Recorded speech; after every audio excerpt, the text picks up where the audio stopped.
conversa é com Denise Abreu, que é pré-candidata do PEN à presidência da República e já é chamada como a cabeça da chapa bomba para o Planalto.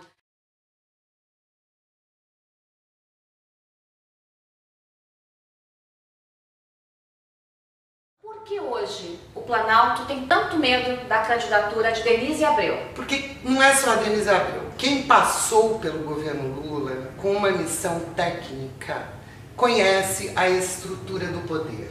Sabe exatamente como foi feito o desmonte da máquina administrativa, sabe todas as falhas e a incompetência de gestão clássica do governo, tanto Lula quanto do governo Dilma. Do Dilma é pior. Mas no governo Lula também tiveram muitos problemas e fragilidades. É incompetente na sua avaliação? Absolutamente incompetente. É ruim de serviço?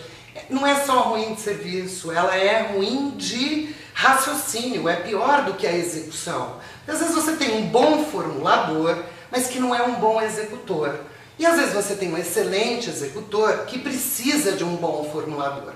A Dilma não tem mérito em nenhuma das duas características, e isso vem se demonstrando muito claramente agora no caso da Petrobras, porque afinal de contas, ela vira ministra por acaso.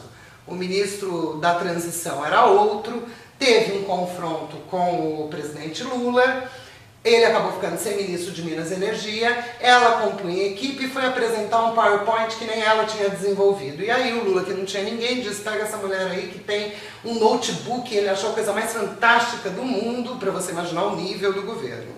Alguém que soubesse operar um notebook. E em razão de um notebook ela foi convidada, ele próprio já contou isso várias vezes, para virar ministra de Minas e Energia. Quando ela assume a Casa Civil, ela então galga uma posição que vai deixando cada vez mais clara a incompetência administrativa dela, porque o ministro-chefe da Casa Civil precisa de ter conhecimento em todas as áreas.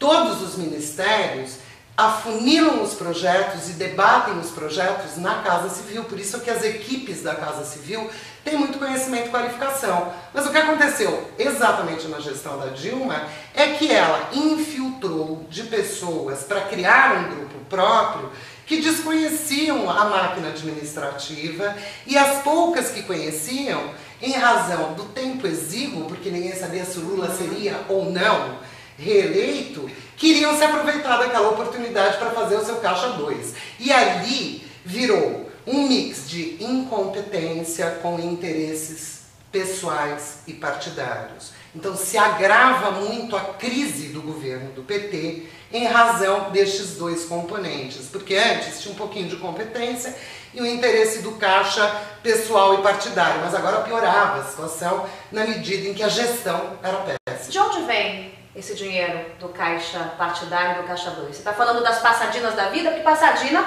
a gente já conversou aqui fora, né, da gravação, é um grãozinho de areia no meio desse deserto. Sem dúvida nenhuma.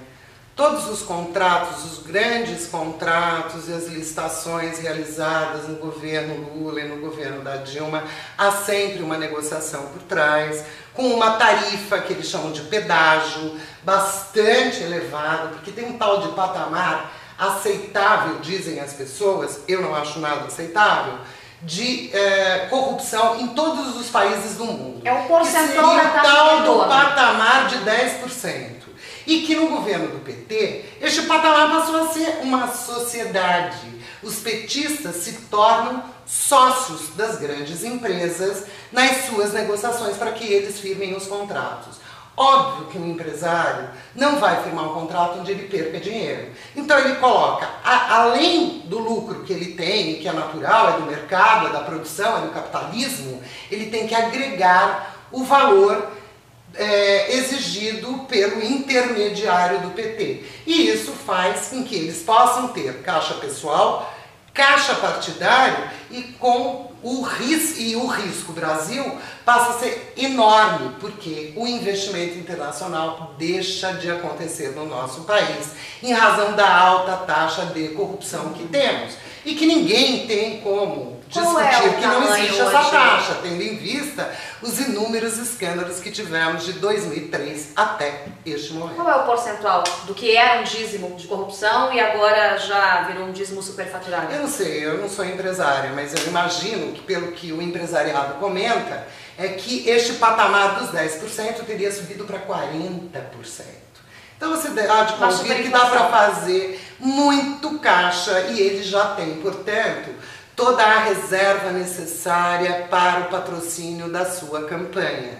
E aí eu me pergunto, eu vou te entrevistar. Eu não estou entendendo o nosso querido Requião. Vamos chegar no Requião, defendendo esta tese de que não tem que ter financiamento de pessoa jurídica para as campanhas. Roberto Requião de Melo Silva é senador do PMDB e é pré-candidato do PMDB ao governo do estado do Paraná. Denise Abreu critica veementemente essa decisão de Roberto Requião de tentar impedir o financiamento das campanhas por pessoas jurídicas. Então, neste momento, no meio do jogo, sabendo que só o PT tem caixa, o PMDB também, né, porque eles foram parceiros, tem caixa suficiente para aguentar uma campanha eleitoral. Então é evidente que é mais uma tentativa de viabilizar a permanência do PT no poder na dobradinha PT-PMDB. Ou seja, o que você está dizendo com todas as letras é que Roberto Requião está a serviço da turma do PT. Ponto. Não, eu não sei se ele está a serviço ou não, eu gostaria de entender qual é a lógica desta proposta. Aliás, foi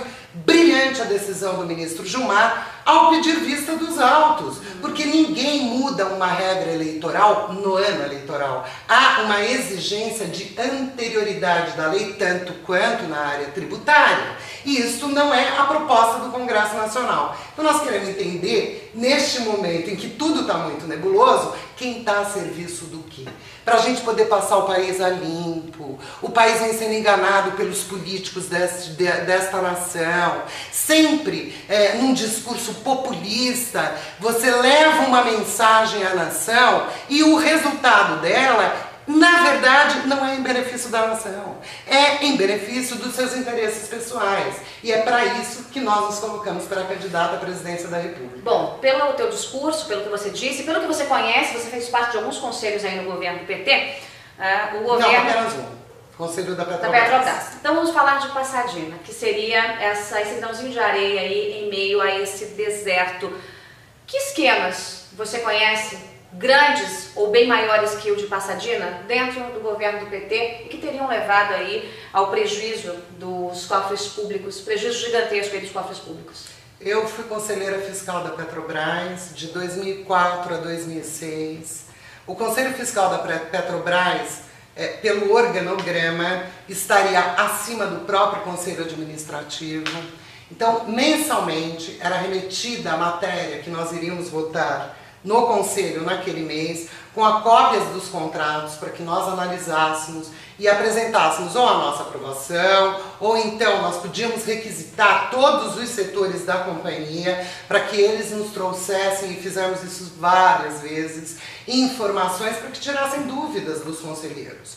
O papel dos conselheiros minoritários sempre foi de extrema importância, porque eles efetivamente estavam defendendo o interesse dos acionistas e não os interesses governamentais. Mas ainda assim a Petrobras foi desmontada. Nós conseguimos bloquear vários contratos, existe um ralo dentro da Petrobras, que é muito importante, e isso é exclusivo para você, eu não tratei ainda disso com ninguém, que é muito importante de ser verificado nesta CPI. Se ela efetivamente for instalada para funcionar. Que ralo é esse, Denise? O ralo da contratação dos escritórios de advocacia. Existem ações ganhas por escritórios de advocacia contratados pela Petrobras sem licitação, cujo valor dos honorários são infinitamente maiores do que contratos assinados. Para você imaginar. Nós temos ações dentro da Petrobras em que os 10% do escritório de advocacia, e é por isso que muitas vezes o contrato já é mal elaborado para gerar uma ação, para poder, a partir dessa ação, você ter o ganho de causa dos escritórios de advocacia de 2 bilhões de dólares, sem precedente no país. Então eu acho muito importante que a Petrobras, que é uma empresa nacional, sustentada com o dinheiro do povo também, na medida em que nós ainda, enquanto governo, e nós é que sustentamos o governo, detemos a maioria das ações, somos os acionistas majoritários. Então a gente tem o direito de conhecer todos os desmandos e todos os desvios praticados na Petrobras para que a gente consiga salvar a empresa. Em 2 anos a Petrobras estará falida. Qualquer coisa que se diga, seja na imprensa, nos depoimentos de CPI, nas defesas que estão sendo apresentadas, elas efetivamente contrariam análises de grandes economistas que já pontuaram que em 2 anos a maior empresa nacional terá sido falida. E eu lhe pergunto, se tivermos Dilma Rousseff como a grande ministra de Minas e Energia, assim ela se anunciava. Na sequência, a grande ministra-chefe da Casa Civil, e assim se anunciava. Se anunciava também como a melhor conselheira administrativa do Conselho de Administração da Petrobras. Bom, se ela comeu uma bola dessa, onde a própria Graça, no depoimento diz não, nós erramos, que boa gerente é esta? Graça Foster, que é a presidente da estatal. Exatamente. Eu não trabalhei no governo Dilma. De qualquer maneira, eu acompanho todas as ações praticadas e conhece a Gleisi desde a época de Itaipu. E conheço a Gleisi desde Itaipu, mas conheço muito mais Paulo Bernardo, que era ministro do Planejamento na era Lula, no governo Lula. Então, este eu conheço o trabalho. Olha, o Paulo Bernardo sempre fez parte do grupo do Petit Comitê do Lula e a Gleisi com uma relação extremamente forte e duvidosa com o governador do Mato Grosso do Sul, Zeca, do PT, que tem inúmeras ações de corrupção, de improbidade administrativa, denúncias de desvio de dinheiro. Aí a Gleisi galga, então, a posição de ministra-chefe da Casa Civil e, num primeiro momento, a crítica que eu faria, num primeiro momento, foi que ela se escondeu de tudo e de todos. E nós estávamos imaginando, bom, não deve ter muita competência também, já faz parte das escolhas da própria Dilma, colocar gente que não é muito competente do lado dela.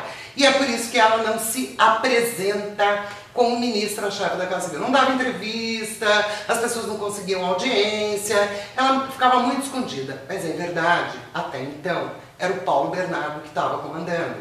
Aí teve um problema pessoal entre os dois e acabou que um resolveu cuidar da sua pasta e ela cuidar da chefia da Casa Civil. Qual não foi a nossa surpresa, e essa foi a minha maior indignação com a Gleisi, é muito oportuno eu poder estar falando isso para o povo do Paraná. Eu ancoro há 2 anos a causa contra a pedofilia neste país. Qual não foi a minha surpresa quando a Gleisi convida um assessor especial para cuidar das creches do país, que é um pedófilo. O Gaeski. E o Gaeski era o coordenador da campanha dela. Aliás, ela não escolhe muito bem os seus coordenadores, porque na sequência ela escolheu André Vargas e está se demonstrando outro problema, porque um é um criminoso hediondo e o outro é um criminoso corrupto. Então, de qualquer maneira, ela gosta muito de estar ao lado dos criminosos. E a nossa surpresa é uma mulher que se apresenta à nação, então, juntamente com a Dilma, como uma mulher que vai cuidar da população brasileira. Junto com aquela senhora, Dona Maria do Rosário, da Secretaria de Direitos Humanos, que defende com unhas e dentes e chora copiosamente quando um bandido é morto por um policial militar, como aconteceu no Rio de Janeiro.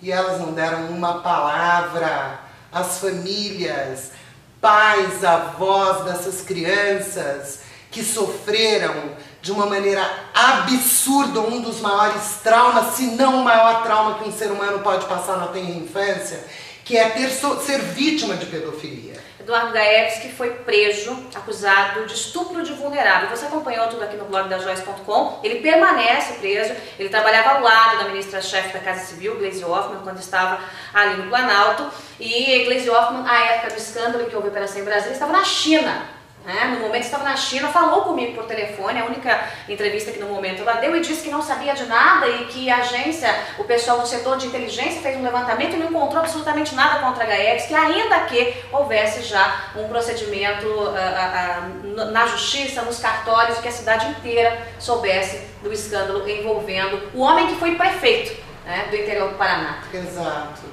Então, mas essa marca do governo Lula, do governo Dilma, do governo do PT, de que eu não sei de nada, eu nunca ouvi falar, eu mandei investigar, e não descobrir absolutamente nada, evidentemente é subestimar a capacidade intelectual da população brasileira. Você disse que os personagens grandes do PT acabam se tornando sócios, né, dos negócios envolvendo o governo e envolvendo o próprio partido. Gleisi Hoffmann e Paulo Bernardo fazem parte desse esquema? Sem dúvida nenhuma. Na área de comunicação eu não tenho a menor dúvida do quanto há o envolvimento do Paulo Bernardo, consequentemente da Gleisi também, com interesses de empresas de comunicação desse país. Para a instalação de rádios, para a instalação de novas emissoras de televisão. Recentemente, nós lemos no ano passado, muito boa a sua pergunta, me trouxe à memória um caso, uma questão envolvendo o dono de um hotel em Brasília que estava oferecendo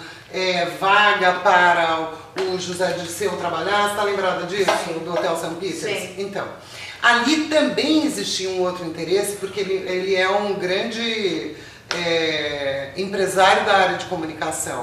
E ele só conseguiu este relacionamento através do Paulo Bernardo. É o Paulo Bernardo um abre-alas para determinados setores. Isso é tráfico de influência. É tráfico de influência. Que foi inclusive pelo que caiu André Vargas, que está sangrando. Está mais ou menos como um deputado zumbi, um morto-vivo. Está sangrando em meio ao Congresso. Tráfico de influência. Sim, o André Vargas vai um pouco além do tráfico de influência, que foi a relação dele com o doleiro. Mas de qualquer maneira, legalmente, caracterizado o tráfico de influência, o administrador público já deveria estar, então, fora daquele posto. Mas como o PT costuma dizer que não existe tráfico de influência, tudo coisa entre amigos, e eles não tomam conhecimento de nenhum desvio, e resolveram chamar crime de mal feito.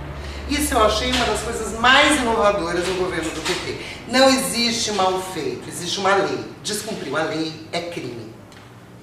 Muito bem, estou conversando com a Denise Abreu, que é a pré-candidata do PEN à presidência da República e que, como eu disse no início da entrevista, tem sido considerada a candidatura bomba, né, para o Planalto, mas eu não vou ficar só na turma do PT não, Denise, que já que a gente está fazendo uma avaliação geral aí dos pré-candidatos, vamos ser democráticos e distribuir aí as avaliações. Aécio Neves, ótimo, bom, ruim, regular ou péssimo, mais ajuda ou mais atrapalha?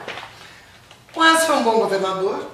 É o que eu tenho a dizer dele. Enquanto senador, deixou muito a desejar. Poderia, sim, imagina, ele é neto do Tancredo. Quisera eu ser neta do Tancredo Neves, minha amiga. Aí, então, você estaria me conhecendo há muito mais anos neste país. Então, ele tem um cabedal político, inclusive familiar. Poderia lançar mão deste cabedal e fazer uma oposição sistemática, como Álvaro Dias faz. Este é um grande senador.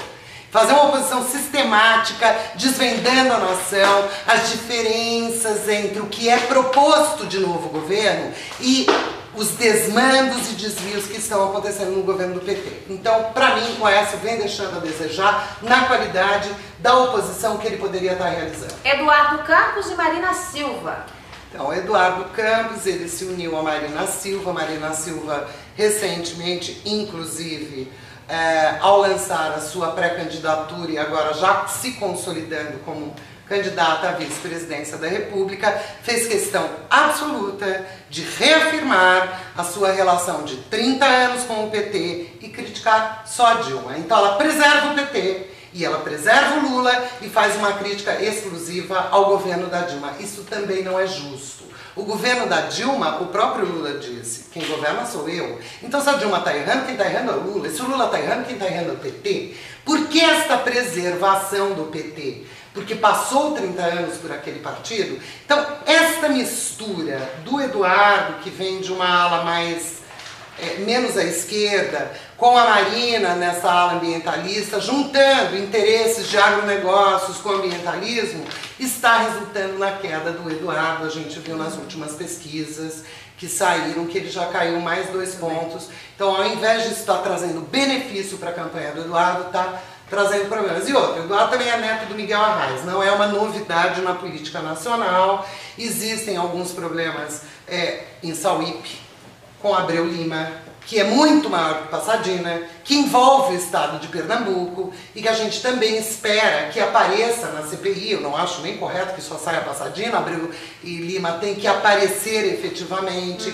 Existem os problemas da Transnordestina, que envolvem também o governo do Eduardo. Quer dizer, nós temos também inúmeras denúncias ali no governo do Eduardo Campos. Eu não estou vendo grandes novidades sob o ponto de vista da mudança ética da administração pública e tampouco de propostas inovadoras, de uma candidatura que não seja mais um acordo da esquerda, que é o que nós estamos vendo no país. A gente vai chegar já nas propostas de Denise Abreu, um instantinho só. Já já a gente vai falar um pouquinho mais de política e um pouquinho mais de proposta.